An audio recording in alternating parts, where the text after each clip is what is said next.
kaya.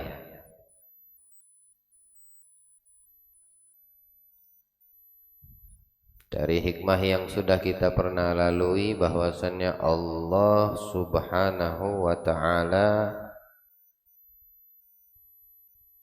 membagi daripada takdir setiap makhluk ciptaannya. Ada orang yang ditakdirkan Allah memang menjadi kaya raya.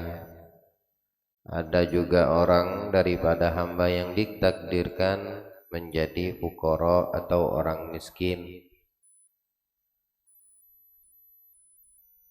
Maka keinginan yang harus kita berhati-hati terhadapnya dari apa yang ada pada saat ini di diri kita, itu bisa membahayakan orang tersebut dengan penentangan dari ketetapan Allah atau tidak menerima takdir yang telah ditetapkan oleh Allah Subhanahu wa ta'ala. Fakir, miskin memiliki kedudukan yang tinggi di sisi Allah. Orang yang miskin, orang yang fakir, mereka mempunyai kelebihan di sisi Allah. Selama fakirnya itu, miskin tersebut, dia bisa ridho. Kalau dia tidak bisa terima dengan ketetapan Allah karena dia miskin atau karena dia fakir, maka kayanya akan membinasakannya. Nah, kayanya akan menjadi bencana baginya. Sama seperti halnya orang kaya raya, kekayaannya akan menjadi kebinasaan juga baginya. Kedua-dua ini tergantung kepada orangnya. Miskin kalau dia tidak bisa terima ketetapan dan takdir Allah atas dijadikannya orang miskin, dirinya tersebut, itu akan membinasakan dirinya, membuatnya rugi karena dia tidak mau terima apa yang telah ditetapkan Allah. Lalu bagaimana dengan sabda Nabi SAW yang mengatakan paling banyak penghuni surga adalah fakir miskin, fuqara wal masakin? Ya, mereka adalah fuqara wal masakin yang ridho, yang sabar dengan ketetapan dari Allah di kehidupan dunia ini. Mereka di antara orang-orang fakir miskin. Namun di sisi lain, fakir miskin yang tidak sabar, yang tidak bisa ridho, yang tidak bisa terima dengan kemiskinannya, mudah untuk syaitan mempengaruhinya dan lebih mendekatkan si fakir ini kepada kekafiran, kekufuran. A'udzubillah. Nah, begitulah dunia. Kehidupan itu seperti itu. Alladzi khalaqal mauta wal hayata. Dia yang menciptakan yang namanya mati. Dia Allah yang menciptakan yang namanya hidup. Liyabluwakum ayyukum ahsanu amala. Biar dilihat amal yang kalian bisa lakukan itu yang bagaimana, yang terbaik, yang baik, atau yang sebaliknya. Jadi celaka atau buruk orang yang fakir miskin, yang paling buruk yang bagaimana? Yang pengen jadi kaya.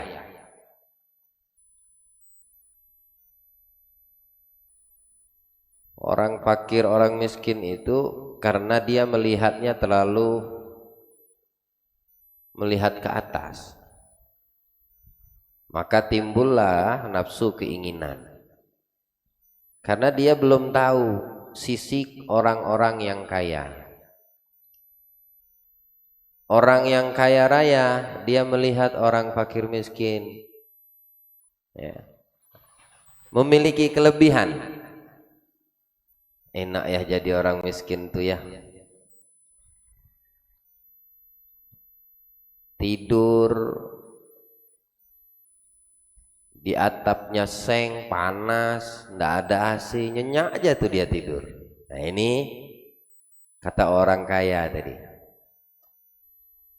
Nah, orang miskin yang lihat ke atas terus, yang pengen jadi kaya, ndak terima dia dengan ketetapan Allah akan kemiskinannya. Bukan dia bersabar menerima ridho, ndak, tapi ndak sabar, ndak ridho dia. Enak ya jadi orang kaya, bisa keluar negeri, ke sono ke sini, berangkat ke Singapura, berangkat ke Amerika. Musim salju mereka ke tempat yang turun salju, main es skating. Oh pokoknya enak aja itu yang di otaknya orang fakir yang ndak ridho, ndak terima takdir Allah tadi nih. Ya, akhirnya timbul keinginan, nah pengen kaya aja lah kalau gitu. Utang sana, hutang sini, kerja banting tulang ini dan itu. Yang tadinya kalau dia sabar ridho, sholat jamaah di masjid tidak pernah ditinggal, sholat 5 waktu tidak pernah tidak didirikan waktu dia masih miskin. Ketika timbul keinginan pengen jadi kaya, lupa sholat jamaah, tidak lagi ke masjid, tidak lagi sholat 5 waktu didirikan. Nah, akhirnya dia dikatakan paling buruknya orang miskin. Orang kaya selalu dilalaikan, dilupakan dengan memperbanyak hartanya, dengan kedudukan, dengan jabatan. Ini gambaran yang seperti ini harus bisa kita pandai menyikapi. Jadi enaknya mana? Enak jadi orang fakir atau enak jadi orang kaya? Kalau jadi orang fakir miskin, paling banyak penghuni surga fakir miskin. Jadi orang kaya, enak bisa bersedekah, bantu fakir miskin. Enaknya mana? Semalam kita udah uraikan, Nabi ketika ditanya sama Siti Aisyah itu kenapa, tinggal minta aja ya Rasulullah, kenapa seperti ini? Kamu seorang Nabi, kau seorang Rasul, kenapa mesti kelaparan? Nabi saja minta makanan diturunkan dari langit, diturunkan sama Allah, apalagi engkau ya Rasulullah. Nah kata Nabi, aku pengen sehari lapar, sehari kenyang. Nah ikutin, gak usah terlalu banyak berharap. Jadi bagusnya jadi orang miskin atau jadi orang kaya? Jadilah yang terbaik menurut Allah atas dirimu, itu yang paling bagus. Yang saat ini ada pada kita itu yang paling baik. Tidak usah terlalu tinggi mimpi. Mimpinya aja dilarang kita untuk tinggi-tinggi, terlalu jauh. Mimpi jadi orang kaya, nggak usah mimpi kayak gitu, nggak enak, sakit. Bangun tidur rupanya masih miskin. Ya. Yang kaya begitu juga, enaknya jadi orang fakir miskin. Oh mimpi dia berhayal, dia sedekah habiskan semua, nggak juga miskin dia. Mimpi jadi orang, jangan, tetap bangunnya tetap kaya, karena memang sudah Allah pengen kamu seperti itu. Yaudah, yang sekarang inilah yang terbaik. Yang saat ini kamu ada pada dirimu itu yang terbaik. Paham ya? Yang saat ini yang terbaik. Pengen jadi orang kaya, belum lagi nanti kalau udah kaya udah gini, oh, ya udah sudah berencana, udah bikin petanya. Ya, bertahun tuh kalau jadi orang kaya. Kalau dibukakan sama Allah, kamu jadi orang kaya, kamu dirampok orang, kamu diincer rumahnya sama orang, hartamu ditunggu, kamu keluar dari rumah mau diambil kau punya ini, anak istrimu bisa jadi ancaman. Oh, dibukakan sama Allah, mau tetap jadi orang kaya, gak bakal mau tuh orang. Lah ada nyamannya berarti kalau aku jadi orang kaya. Ya sudah, enak yang saat ini udah. Yang saat ini yang terbaik. Ketika datang jizya, rampasan harta, pembayaran daripada Bahrain ke Nabi SAW, harta yang banyak, melimpah luas, dibawa oleh sahabat Abu Dzar atau Abu Darda. Saat itu sampai di kota Madinah, ini rampasan harta, jizya dan lain sebagainya, pajak. Waktu subuh, nyampe ke kota Madinahnya di waktu subuh. Nabi saat itu sholat sama sahabat. Ketika Nabi udah takbir Allahu Akbar, sahabat di sof yang imannya kuat mantap Allahu Akbar. Nah yang lemah nih dari sahabat yang imannya masih lemah, dengar Abu Darda pulang datang bawa harta berlimpah dari Bahrain. Penasaran, kepo dah. Akhirnya kagak takbir nih para sahabat yang di sop-sop belakang-belakang itu. Penasaran, berapa banyak, apa kira-kira yang dibawa? Ditinggalnya sholat jamaah sama Rasulullah. Keluar dia dari masjid ngeliatin. Marah kan Nabi? Nah, setelah selesai Nabi tersenyum sama orang yang ngalihkan panggilan Allah sholat jamaah karena dapat info kedatangan harta dari Bahrain. Udah lihat kata Nabi? Iya ya Rasulullah, banyak betul. Ya, senang kamu lihatnya? Mana ndak senang ya Rasulullah? Apa kata Nabi? Inni wallah ma akhsha alaikum al-faqr. Demi Allah, aku tidak takut atas kalian kemiskinan. Bukan miskin yang kutakutkan atas kalian, kata Rasul. Walakin akhsha alaikumut takatsur. Dalam riwayat yang lain, walakin akhafu alaikum an tabsutud dunya. Yang aku takutkan atas kalian bukan miskinnya kalian jadi orang fakir, ndak itu yang kutakut. Yang kutakutkan dari kalian terbentang dunia di hadapan kalian. Yang membinasakan dengan itu kalian orang-orang sebelum kalian. Itu yang ditakuti nama Nabi, bukan jadi kamu tuh tajir, blok miskin. Nggak takut Nabi yang seperti itu.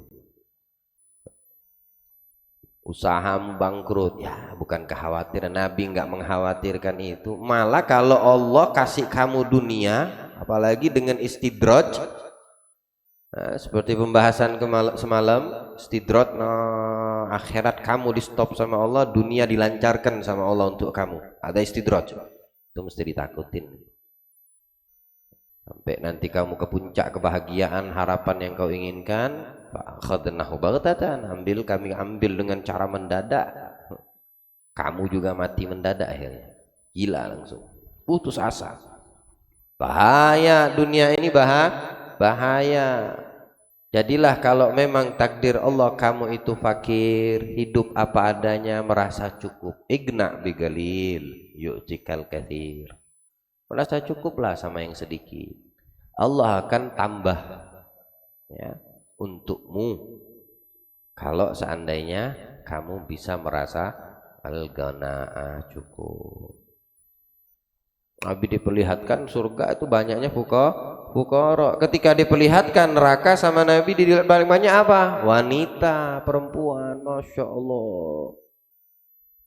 Jadi nanti api neraka itu dipenuhi sama kaum hawa, kaum perempuan. Sebagaimana dunia ini aja dipenuhi sama wanita. Ayo, banyak laki atau perempuan?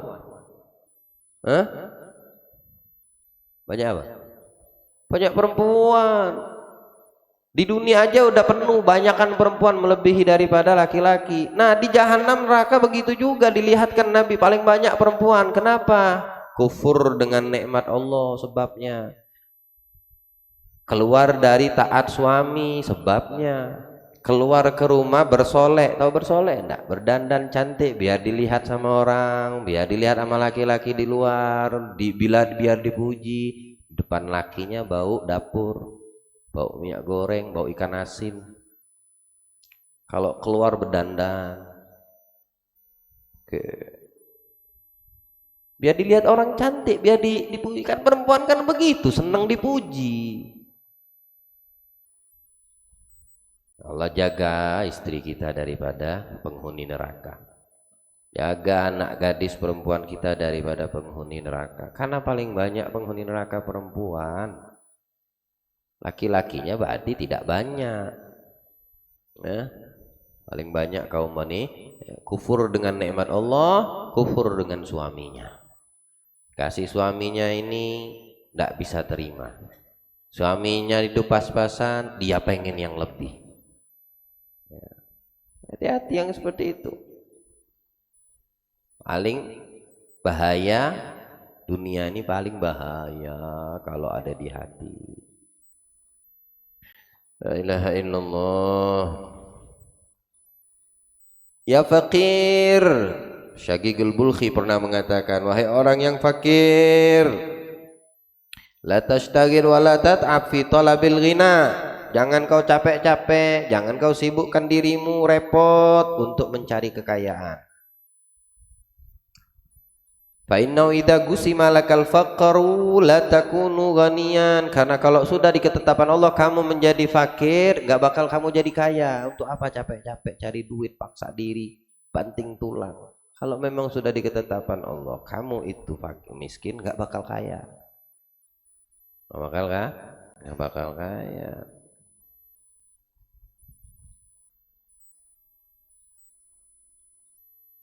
Ali Ar-Ridha bin Musa Al-Kadhib, salah satu keturunan Nabi Sallallahu Alaihi Wasallam. Di zaman Harun Ar-Rasyid. Harun Ar-Rasyid seorang khalifah. Oh, kalau namanya khalifah, presiden, duit banyak, tidak dihitung ya. Tapi khalifahnya, khalifah Masya Allah, pemimpin yang Masya Allah, pemimpin yang perhatikan rakyat. Datang menunaikan ibadah haji ke Madinah, ke Mekah ziarah.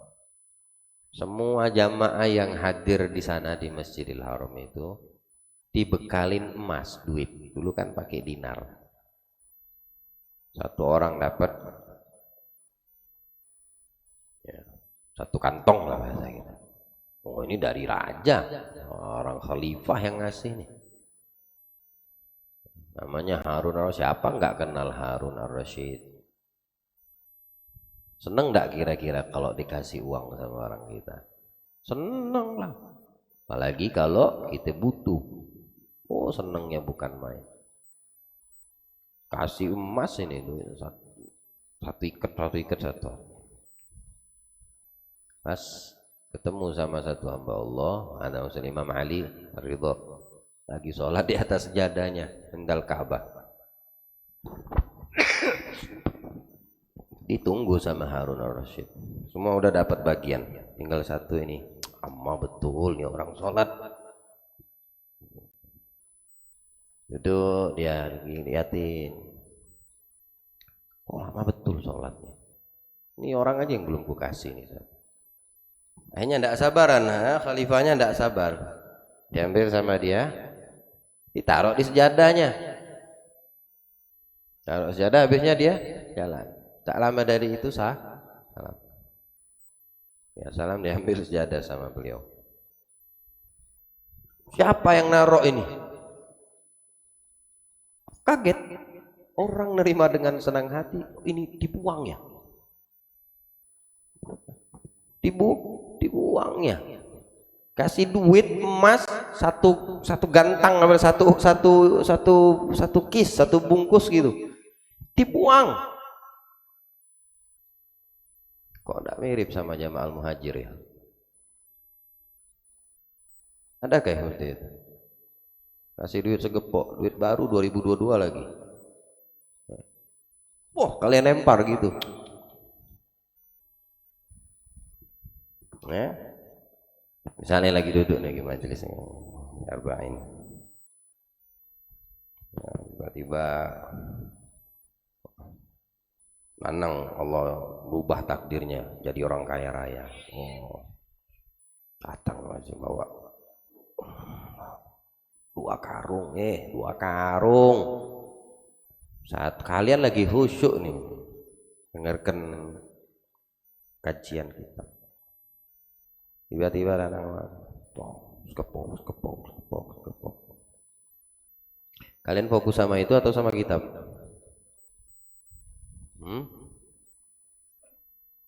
Lupa apa yang disampaikan saat apa yang disampaikan Al-Faqir, tidak lagi masuk kuping kanan, masuk keluar lagi kuping kiri langsung. Kenapa ini nih syaitan di depan mata, satu ikat lagi.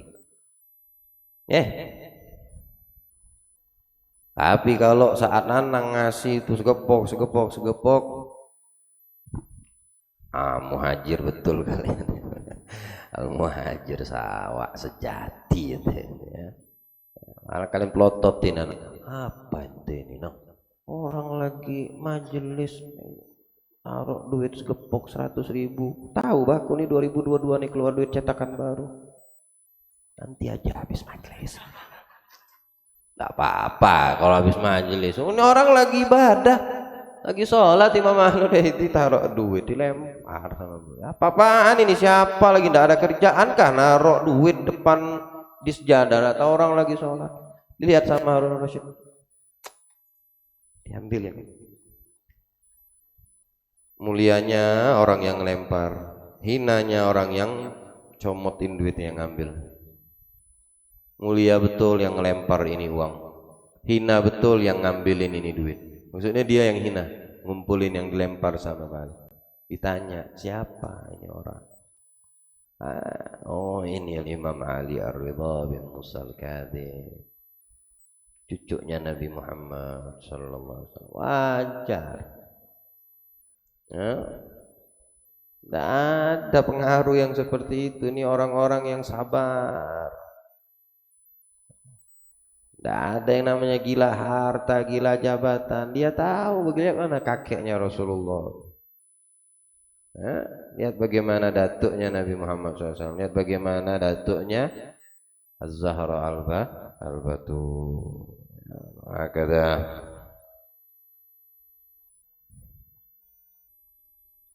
Tubalil fuqara, dikatakan beruntung orang-orang yang fakir, la kharaja alaihim fid dunya, tidak ada yang ngurus dia di dunia, artinya kurang dapat perhatian orang fakir, apalagi di akhir zaman. Jangan ya, kita jangan tidak perhatian. Nabi itu paling perhatian sama fakir miskin. Nabi itu sangat perhatian sama orang yang membutuhkan bantuan, duafa, orang lemah ya. Tidak banyak masalah, beruntung banget orang fakir ini, dikatakan oleh Abu Bakar Al-Warraq. Mereka di dunia enggak terlalu banyak tuntutan, enggak terlalu banyak masalah, enggak banyak dicari orang, wala hisab fil akhirah. Di akhirat enggak ada hisab. Apa yang mau dihisab dari orang fakir? Duit. Mana ada duit? Yang dihisab tuh yang banyak duit. Makanya semalam kita katakan orang kaya di akhirat yang dibutuhkan siapa oleh mereka? Fakir. Fakir miskin.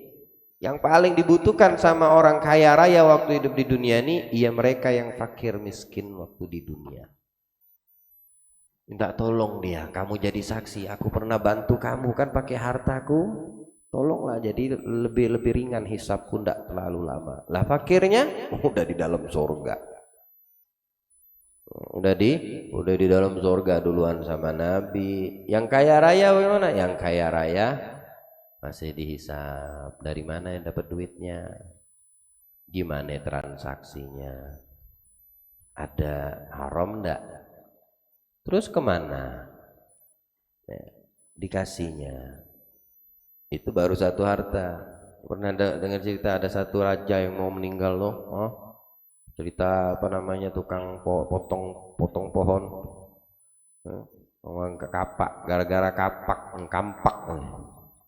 Dia nemeni seorang raja yang udah mau mati, dikasih separuh kerajaan kalau mau nemenin 40 hari dalam kuburnya. Nemenin aja.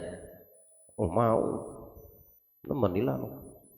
Datang karena yang ditanya bukan si mayit, yang bawa kampak. Dari mana kau dapat kampak?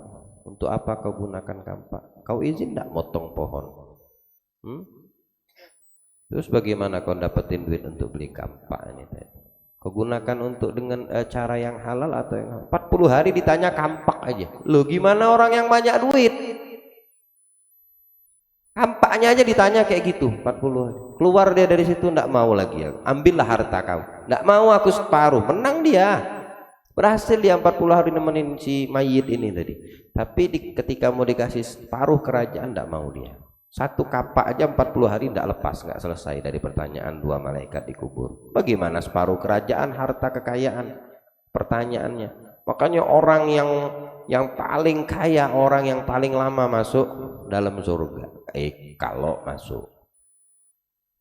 Kalau masuk. Ada orang kaya raya masuk surga cepat. Ya itulah orang yang mengerti bagaimana cara mengaplikasikan hartanya waktu hidup.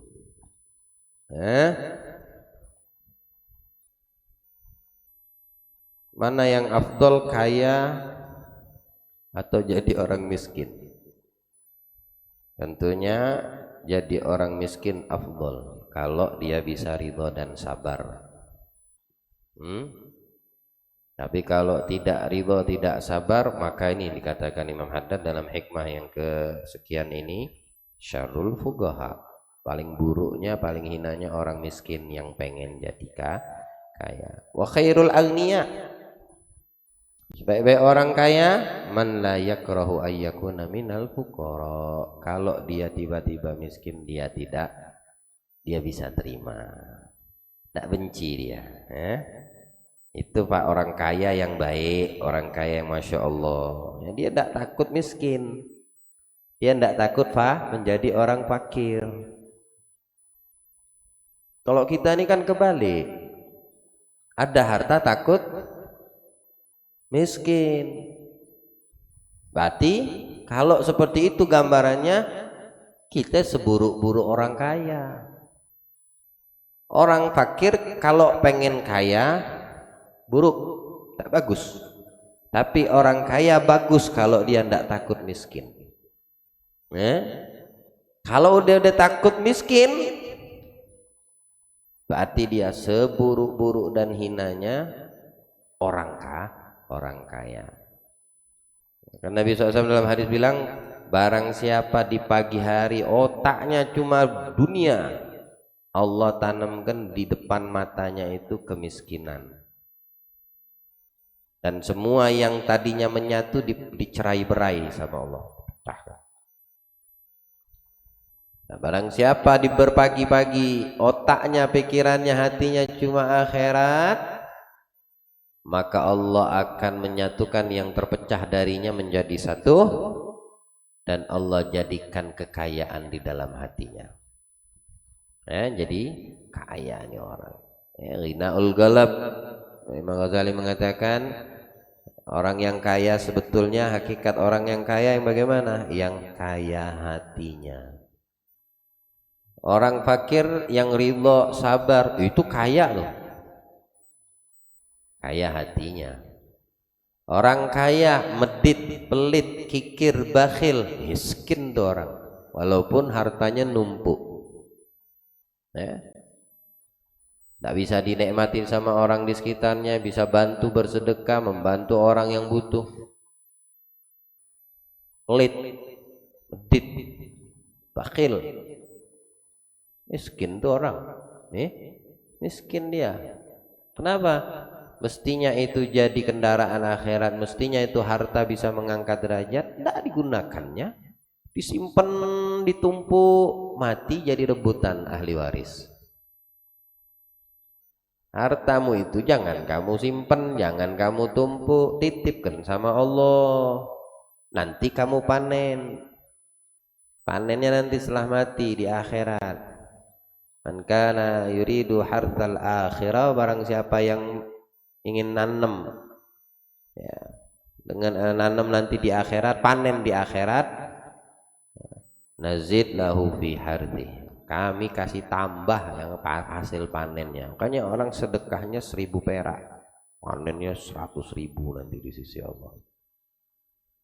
Panennya 100 juta, nanamnya cuma 1.000 perak.